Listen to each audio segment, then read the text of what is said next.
ഞാൻ ആദ്യം തന്നെ ചിരിക്കുന്നതിന്റെ ഒരു കാരണം, ഒരു ചിരിയായിട്ട് ബന്ധപ്പെട്ടിട്ടാണ് ഞാൻ ഈ ബിസിനസ്സിലേക്ക് കടന്നു വരുന്നത്.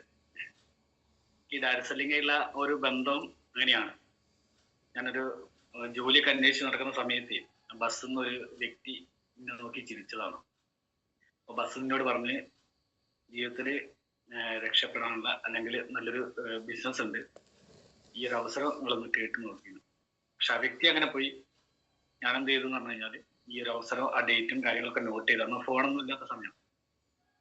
അങ്ങനെ വന്ന് ഈ ഒരു നളന്ദ എന്ന സ്ഥലം കണ്ടുപിടിച്ച് ആണ് ഈ പ്രോഗ്രാം അറ്റൻഡ് ചെയ്ത്. അങ്ങനെയാണ് എനിക്ക് ഈ ഒരു മേഖലയിലേക്ക് വരാനുള്ളത്. കാരണം ഇപ്പൊ എല്ലാവരും എന്ത് ചെയ്യാ, നമ്മള് മാക്സിമം ആളുകളോട് ചിരിക്കുക. ചിരി നമുക്ക് ഒരുപാട് ആളുകളെ റിക്രൂട്ട് ചെയ്യാൻ ചാൻസ് ഉണ്ട്. ഈ സെയിൽസ് സാറ് പറഞ്ഞ മാതിരി തന്നെ ഞാൻ ഒരു 13 വർഷത്തോളം മാർക്കറ്റിംഗ് മേഖലയിൽ സെയിൽസിൽ വർക്ക് ചെയ്യുന്ന ഒരു വ്യക്തിയാണ്. അങ്ങനെ ഒരുപാട് കഷ്ടപ്പാടും കാര്യങ്ങളൊക്കെ ജീവിതത്തിലുണ്ടായിരുന്നു. അതൊക്കെ ജീവിതത്തിന്റെ ഭാഗമായിട്ട് വന്നു. അതുപോലെ തന്നെ പക്ഷേ ജീവിതത്തിൽ കടവും കാര്യങ്ങളൊന്നുമില്ല. അപ്പൊ നിലവിലുള്ള നമ്മളെ ഈ ഒരു ജോലി ചെയ്തുകൊണ്ടിരിക്കുന്ന സാലറിനെ കൊണ്ട് ജീവിതത്തിൽ ഒരു മാറ്റം വരുത്താൻ പറ്റില്ല എന്നുള്ളത് എനിക്ക് നന്നായിട്ട് അറിയാം. കാരണം സാലറി ഒന്നും അങ്ങനെ നമ്മൾ ഒരു കൂടുന്നില്ല. ഒരു ഇൻസെന്റീവും കാര്യങ്ങളെല്ലാം ഉണ്ടെങ്കിൽ കൂടി നിലവിലുള്ള ആ ഒരു സാലറി ബേസ് ചെയ്തിട്ട് മുന്നോട്ടുള്ള ലൈഫ് എങ്ങനെ മെയിൻറ്റെയിൻ ചെയ്യുന്നുള്ള വലിയൊരു പ്രശ്നം എന്നെ എപ്പോഴും അലട്ടിയിട്ടുണ്ട്. അപ്പൊ ആ ഒരു ഇപ്പോഴത്തെ ജീവിത ചെലവ് അറിയാലോ, നല്ല ഒരുപാട് ചെലവാണ്.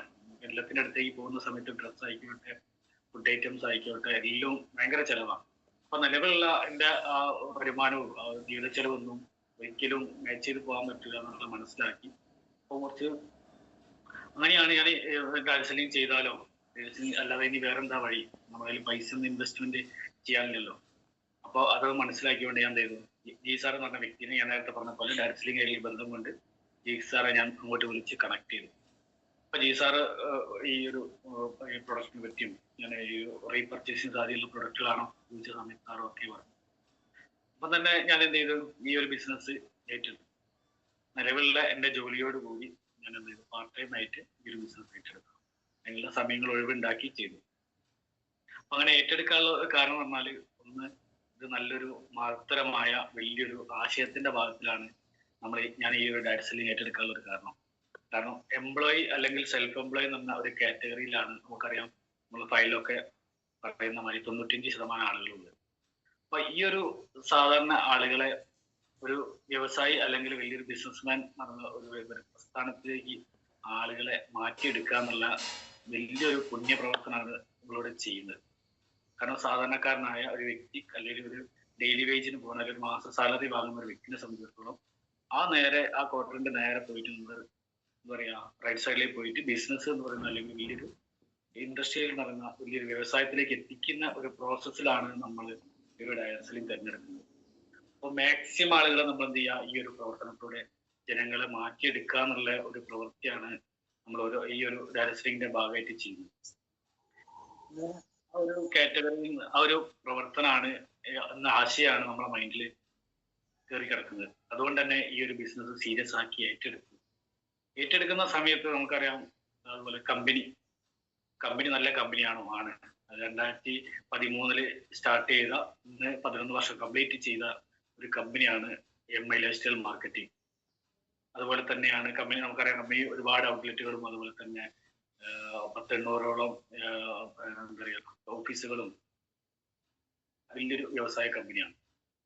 അതിലുപരി നമ്മുടെ കമ്പനിയുടെ പ്രൊഡക്റ്റുകൾ എന്ന് പറഞ്ഞാൽ മറ്റുള്ള ഡയറക്ട് സെല്ലിംഗ് കമ്പനികൾക്ക് എന്താ പറഞ്ഞു കഴിഞ്ഞാൽ പ്രൊഡക്റ്റിൽ പ്രോഫിറ്റ് കുറവായിരിക്കും. ബിസിനസ് വോളിയം എന്ന് പറയുന്നത് പ്രൊഡക്റ്റിന്റെ നേരെ പകുതിയായിരിക്കാം. അതുകൊണ്ട് തന്നെ എന്താ പറഞ്ഞു കഴിഞ്ഞാൽ പുതിയായിട്ട് ഒരു വ്യക്തി ബിസിനസ്സിലേക്ക് സ്റ്റാർട്ട് ചെയ്ത് കഴിഞ്ഞാൽ ആ വ്യക്തിക്ക് ഒരു ഇൻകം ഏൺ ചെയ്യാൻ പറ്റില്ല. കാരണം റീറ്റെയിൽ ചെയ്താൽ പ്രോഫിറ്റ് കിട്ടണ്ടേ. പ്രോഫിറ്റ് ഇല്ലാത്തത് കൊണ്ട് തന്നെ ഒരു സ്റ്റാർട്ടിങ്ങിന് ഒരു വ്യക്തിക്ക് ഫുൾ ടൈം ആക്കാൻ പറ്റും. അപ്പോൾ ഇവിടുത്തെ സംബന്ധിച്ചിടത്തോളം 40% പ്രോഫിറ്റ് കിട്ടുന്ന നല്ല അടിപൊളി പ്രൊഡക്റ്റുകളാണ്. 100-ലധികം വരുന്ന പ്രൊഡക്റ്റുകൾ. അതിൽ നമുക്കറിയാം 24ഓളം വരുന്ന ആയുഷ് പ്രീമിയം ക്വാളിറ്റി ഉള്ള പ്രൊഡക്റ്റുകൾ. അപ്പോൾ നമ്മളെ നെറുക മുതൽ കാൽപാദം വരെ നമുക്ക് എന്താ പറയുക ഫിൽട്ടർ ചെയ്യാൻ പറ്റുന്ന ഒരു സൊല്യൂഷനായ റീപർച്ചേസിങ് സാധ്യതയുള്ള വലിയൊരു പ്രൊഡക്റ്റുകളാണ് നമ്മുടെ കമ്പനി. 100% വെജിറ്റേറിയനായ ആയുർവേദിക് പ്രൊഡക്റ്റുകൾ. ഇത്രയും ഒരു ക്വാളിറ്റി ഉള്ള പ്രൊഡക്റ്റുകൾ മാർക്കറ്റ് ചെയ്യുക അല്ലെങ്കിൽ നമ്മൾ ഇന്ത്യൻ ആയുർവേദം നമ്മൾ ജനങ്ങളിലേക്ക് എത്തിക്കുക എന്ന് പറയുന്നത് തന്നെ അത് അതിനും വലിയൊരു സേവനമാണ്. അപ്പോൾ അതൊക്കെ അറിഞ്ഞ സമയം ഈ പ്രൊഡക്റ്റുകളൊക്കെ, അതുപോലെ തന്നെ കമ്പനീൻ്റെ പ്ലാന് നല്ലൊരു പ്ലാനല്ലേ കമ്പനിക്ക്. അതായത് മാർക്കറ്റിംഗ് ഒക്കെ അറിയാം, ബൈനറി പ്ലാനുകളുണ്ട്, സൺഫ്ലവർ പ്ലാനുകളുണ്ട്. അപ്പോൾ സൺഫ്ലവർ പ്ലാൻ എന്ന് പറഞ്ഞാൽ നമുക്ക് ഒരുപാട് ലെഗുകൾ മെയിൻറ്റെയിൻ ചെയ്യണം, ഒരുപാട് ഡെപ്തും വിഡ്ത്തും ഒരുപോലെ നമ്മൾ വർക്കൗട്ട് ചെയ്താൽ നല്ലൊരു കഴിവുള്ള സ്കില്ലുള്ള ആളുകൾക്ക് മാത്രമേ സൺഫ്ലവറിൽ സക്സസ് ആവാൻ പറ്റുള്ളൂ. ഇത് സ്റ്റാർട്ടിങ് ഈ ബൈനറിയിൽ നമ്മളെ ഈ ഒരു പ്ലാൻ അങ്ങനെ തന്നെയാണ്. പക്ഷെ എന്നാലും ഒരു നമ്മൾ സാധാരണക്കാരനെ പോലും വിജയിപ്പിക്കാൻ പറ്റുന്ന ഒരു പ്ലാനാണ് നമ്മളെ ഈ ഒരു പ്ലാൻ. ബൈനറി പ്ലാനിലാണെങ്കിൽ ഒരു സീലിംഗ് ലിമിറ്റും കാര്യങ്ങളൊക്കെ ഉണ്ടെന്നല്ല. പക്ഷെ നമ്മളെ കമ്പനീൻ്റെ പ്ലാൻ എന്താ, 2 പ്ലാനും കൂടി മിക്സ് ചെയ്തിട്ട് ഹൈബ്രിഡും ബൈനറിയും സൺഫ്ലവറും കൂടി മിക്സ് ചെയ്തിട്ടുള്ള ഹൈബ്രിഡ് പ്ലാൻ. പിന്നെ ഉൽപ്പന്നങ്ങളൊക്കെ എന്ന് പറഞ്ഞാൽ പാക്കേജ് സിസ്റ്റം അല്ല, റീപർച്ചേസിങ് സാധ്യതയുള്ള ഉൽപ്പന്നങ്ങൾ. ഇതൊക്കെ നല്ലൊരു പ്ലാനാണ് കമ്പനീൻ്റെ കയ്യിലുള്ളത്. അതിലൊക്കെ ഉപരിയാണ് നമ്മളെ ലീഡേഴ്സ്, നമ്മളെ ഒരു ഓർഗനൈസേഷൻ. GCI എന്നെ സംബന്ധിച്ചോളം ബെല്ലി സാറെയാണ് കുറച്ചറിയാം.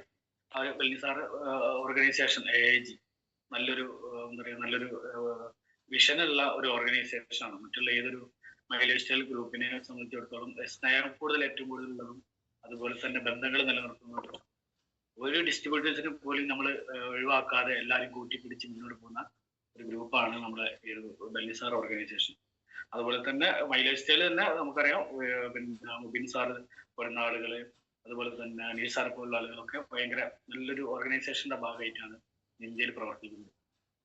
അപ്പോൾ ഒരുപാട് പിന്നെ ആളുകളുണ്ട്. നമുക്ക് ബൈനറി പ്ലാൻ തന്നെ ഒരുപാട് പൊസിഷൻസ് ഉണ്ട്. പിന്നെ അതുപോലെ തന്നെ ഹൈബ്രിഡ് തന്നെ ഒരുപാട് റാങ്കുകളുണ്ട്. അപ്പോൾ നോർമൽ ഒരാൾ ആദ്യം ബിസിനസ് സ്റ്റാർട്ട് ചെയ്യുക ബൈനറി പ്ലാൻ എന്ന് പറയുന്ന ഒരു പ്ലാനിലാണ്. അപ്പൊ നല്ലൊരു ഓർഗനൈസേഷൻ, നല്ല ഒരുപാട് പ്രോഗ്രാമുകളൊക്കെ ഉള്ള നല്ലൊരു ഒരു ഗ്രൂപ്പിന്റെ ഭാഗമായിട്ടാണ് നമ്മൾ ഈ ഒരു ബിസിനസ് പ്രവർത്തിക്കുന്നത് എന്നുള്ളത് മനസ്സിലായി. അങ്ങനെ ഈ ബിസിനസ് ഏറ്റെടുത്ത് പാർട്ട് ടൈം ആയിട്ട് ചെയ്ത് ചെറിയ ചെറിയ രീതിയിൽ ബിസിനസ് ഒക്കെ ബിൽഡ് ചെയ്ത് അങ്ങനെ കമ്പനീന്റെ TC ഒക്കെ ആയ സമയത്ത് ഒരു പെർഫോമൻസ് ബോണസ് അടിച്ച സമയം, അതുപോലെ തന്നെ DTC ആയ സമയത്ത് 8-9 ലോയൽറ്റി ബോണസുകൾ അടിച്ചു. അപ്പോൾ ആ വാങ്ങിയ സമയത്ത് 6 മാസം കണ്ടിന്യൂസ് ആയിട്ട് ആ ലോയൽറ്റി ബോണസ് വാങ്ങിയ സമയത്ത് 7-ാം മാസത്തിൽ നമുക്ക് സ്റ്റാർ ലോയൽറ്റി ബോണസ് അച്ചീവ് ചെയ്യും. അപ്പോൾ നിലവിലുള്ള വരുമാനം കുഴപ്പമില്ലാത്ത രീതിയിൽ STB ബോണസ് ഒക്കെ കിട്ടിയ സമയത്ത് ഉണ്ടായി. നേരെ ഈ ബിസിനസ് ഞാൻ എന്ത് ചെയ്യും, 1 വർഷമായിട്ട് ഇപ്പോൾ ഫുൾ ടൈമിൽ ഏറ്റെടുത്ത് ചെയ്യാം. അപ്പോൾ ഫുൾ ടൈമിൽ ഏറ്റെടുത്ത് ചെയ്യാനുള്ള ഒരു കാരണം ഭാവിയിൽ ഈ ബിസിനസിന്റെ സാധ്യത മനസ്സിലാക്കിയിട്ടാണ്. അപ്പോൾ ഞാൻ നേരത്തെ പറഞ്ഞ മാതിരി ഒരു സാധാരണക്കാരനെ സംബന്ധിച്ചിടത്തോളം നമുക്കറിയാം, ഈ ഒരു ZDC എന്ന് പറയുന്ന റാങ്കിൽ എത്തണമെങ്കിൽ ഇതൊന്നും വലിയ റാങ്ക് അല്ല. പക്ഷെ ഒരു പുതിയ ആളെ സംബന്ധിച്ചിടത്തോളം ZDC എന്ന് പറയുന്നത് റാങ്ക് തന്നെയാണ്. അപ്പൊ അത് 40 ലക്ഷത്തിന്റെ ടേൺ ഓവർ ക്രിയേറ്റ് ചെയ്ത സമയമാണ് ZDC എന്ന് പറഞ്ഞ റാങ്ക്. അപ്പോൾ നിലവിൽ ഒരു സാധാരണക്കാരനായ ഞാൻ, ഒരു വലിയൊരു ഇൻവെസ്റ്റ്മെന്റ് ഇല്ലാത്ത വ്യക്തി 40 ലക്ഷത്തിന്റെ ബിസിനസ് ചെയ്യാന്ന് പറയുമ്പോൾ അത് വലിയൊരു പ്ലാനിന്റെ പ്രത്യേകത. അപ്പോൾ ഇത്തരം കാര്യങ്ങളൊക്കെ മനസ്സിലാക്കിയത് കൊണ്ടാണ് ഞാൻ സീരിയസ് ആയിട്ട് ഈ ഒരു ബിസിനസ് ചെയ്യുന്നത്. നമ്മളെ കൂടെ ആളുകളുണ്ട്, അവരൊക്കെ നമ്മൾ ഈ ബിസിനസ് ബോധ്യപ്പെടുത്തി കൺവിൻസ് ചെയ്തിട്ട് ഒരു നല്ലൊരു അച്ചീവറാക്കി മാറ്റണം എന്നുള്ള പ്രവർത്തിച്ചുകൊണ്ടിരിക്കുന്ന ആളുകളാണ്. അപ്പോൾ ഇത്രയും ഈ ഒരു സാധ്യതയും കാര്യങ്ങളൊക്കെയാണ് എനിക്ക് പറയാനുള്ളത്. അപ്പോൾ പിന്നെ അതുപോലെ തന്നെയാണ് നമുക്ക് റിക്രൂട്ട്മെന്റ് അതിശക്തമായിട്ട് ചെയ്യാം. റിക്രൂട്ട്മെന്റ് എന്ന് പറയുന്ന സമയത്ത് നമ്മൾ കൊണ്ടുവന്ന ആളുകളെ നമ്മൾ നോക്കി അവരെ ഫുൾ സപ്പോർട്ടും ചെയ്യുക. അതുപോലെ തന്നെ ഇപ്പം ബിസിനസിന്റെ സ്പീഡ് വളരെ അധികം കൂടുതലാണ്. കാരണം ഒരുപാട് ആളുകൾ നന്നായിട്ട് ഫീൽഡ് വർക്ക് ചെയ്യുന്ന സമയത്ത് നമ്മളെ ചുറ്റുപാടുള്ള ആളുകൾ, നമ്മുടെ ബന്ധുക്കൾ, അയൽവാസികൾക്ക് എത്രയും പെട്ടെന്ന് എന്ത് ചെയ്യുക, അവരെ നമ്മളെ സ്വന്തം നെറ്റ്വർക്കിന്റെ ഭാഗമാക്കി മാറ്റുക.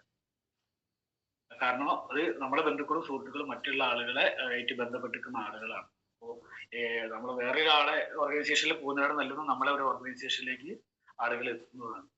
അപ്പോൾ കാരണം നമുക്ക് ഒരുമിച്ച് വർക്ക് ചെയ്യാൻ പറ്റുന്ന ഒരു സിസ്റ്റം ആയതുകൊണ്ട് തന്നെ വേറെ നെറ്റ്വർക്കിന്റെ ഭാഗമായി മാറരുത്. പിന്നെ നമ്മൾ അവരെ ഐഡിയ അടിച്ച് ബിസിനസ് സ്റ്റാർട്ട് ചെയ്തതിന് ശേഷം അയ്യോ അത് അങ്ങനെ സംഭവിച്ചല്ലോ എന്നുള്ള പിന്നെ ടെൻഷൻ അടിച്ചിട്ട് കാര്യമില്ല. അപ്പോൾ റിക്രൂട്ട്മെന്റ് സ്പീഡാക്കുക, എത്രയും പെട്ടെന്ന് ആളുകൾ എന്ത് ചെയ്യുക, പോസ്റ്റ് ചെയ്തുകൊണ്ടേ ഇരിക്കുക. അതുപോലെ തന്നെയാണ് റീറ്റെയിലിംഗ്, നന്നായിട്ട് റീറ്റെയിൽ ചെയ്യുക. നമ്മുടെ സാറുകൾ എല്ലാ ലീഡേഴ്സും പറയുന്നുണ്ട് റീറ്റെയിലിംഗ് മസ്റ്റാണ്. കൂടുതൽ ആളുകളിലേക്ക് പ്രൊഡക്റ്റ് എത്തിക്കുക. പ്രൊഡക്റ്റിന് റിസൾട്ട് കിട്ടിയ ആളുകൾ ബിസിനസ് വളരെയധികം സീരിയസ് ചെയ്യും.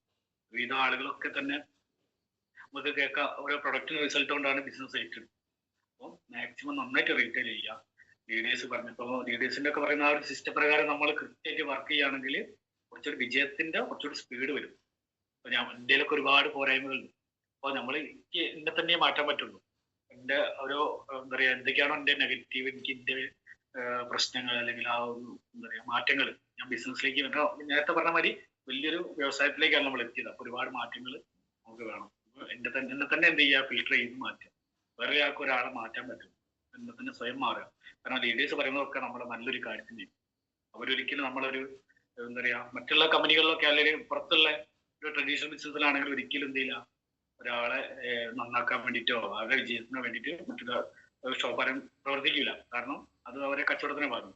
പക്ഷെ ഇവിടെ എങ്ങനെയാ, ഇവിടെ നമ്മളെ കൂടെ വന്ന ആളുകളെ അല്ലെങ്കിൽ ലവ് ലൈൻ ആയിക്കോട്ടെ ആരും ആയിക്കോട്ടെ മറ്റുള്ളവരുടെ വിജയം ആസ്വദിക്കുന്ന അല്ലെങ്കിൽ മാതൃക കാട്ടാൻ പറ്റുന്ന ഒരു ഒരു പ്രസ്ഥാനമാണ് ഡയറക്ഷൻ. അപ്പൊ എല്ലാവരും എന്ത് ചെയ്യുക, നന്നായിട്ട് റീറ്റെയിൽ ചെയ്യുക, റിക്രൂട്ട്മെന്റ് ചെയ്യുക, അതുപോലെ തന്നെ സ്റ്റോക്ക് മെയിൻറ്റെയിൻ ചെയ്യുക.